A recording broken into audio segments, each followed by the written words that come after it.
হরে কৃষ্ণ। বন্ধুরা, আজ এসেছি বীরভূমের একচক্র ধামে। এটি একটি প্রাচীন ও পবিত্র বৈষ্ণব তীর্থস্থান। তারাপীঠ থেকে মাত্র 10 কিলোমিটার দূরে বীরচন্দ্রপুরে অবস্থিত এই একচক্র ধাম। চলুন প্রথমেই এই জায়গার পৌরাণিক গুরুত্ব জেনে নিই। এই গ্রামটির নাম একচক্র, অর্থাৎ একটি চাকা। জানা যায় মহাভারতকালে কুরুক্ষেত্রের যুদ্ধে শ্রীকৃষ্ণ ভেঙে যাওয়া রথের একটি চাকা পিতামহ ভীষ্মের দিকে ছুটতে উদ্যত হন।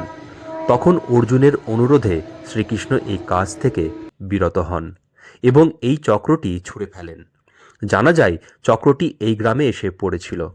তাই এখানে ইস্কনের মন্দিরের সিংহদুয়ারে প্রতীক স্বরূপ একটি চক্র রাখা আছে।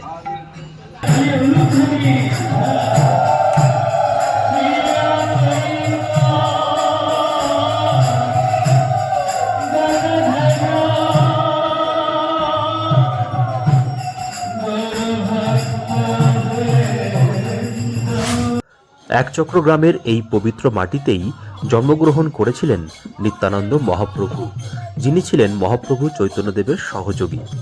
একচক্র ইস্কন মন্দির থেকে হাঁটা পথেই নিত্যানন্দ মহাপ্রভুর জন্মভিটেতে পৌঁছে যাবেন। ভেতরে মোবাইল ফোন ক্যামেরা অ্যালাউ নেই। মোবাইল ফোন জমা রেখে চটি জুতো খুলে ভেতরে প্রবেশ করতে হবে।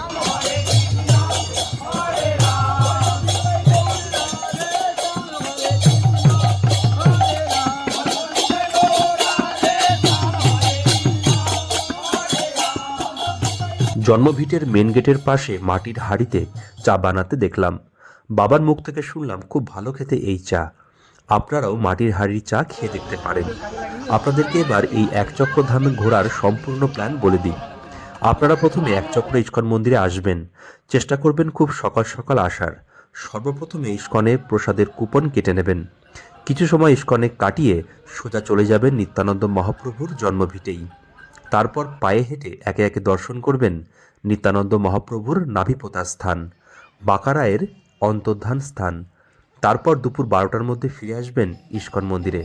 এই সময় মন্দিরে ভগবানের ভোগ আরতি চলে। তারপর বেলা 1টায় ভক্তদেরকে প্রসাদ দেওয়া শুরু হয়। আপনারা নির্দিষ্ট সময় ভোগ কক্ষে পৌঁছে যাবেন। যদি আপনারা এখানে রাত্রিবাস করতে চান, তারও ব্যবস্থা আছে। এখানে অতিথি ভবন রয়েছে। এখানে থাকতে হলে এই নম্বরে ফোন করতে হবে। রুম পিছু 800 টাকা করে পড়বে।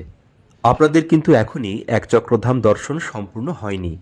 প্রসাদ সেবার পর একটু বিশ্রাম নিয়ে বিকেল 4টেই বেরিয়ে পড়ুন। হাঁটাপথেই পৌঁছে যান বাঁকারায়ের মন্দিরে। এই স্থান নিত্যানন্দ মহাপ্রভুর লীলাস্থলের সাথে সম্পর্কিত। এখানে শ্রীকৃষ্ণ বাঁকারায় বেশে পূজিত হন। বিগ্রহটিতে 3 জায়গায় বাঁকা হওয়ার কারণে এরূপ নাম। দেখা দেওয়া মারি ভজনে বিনা পাইছে হারি ভজনে বিনা পাইছে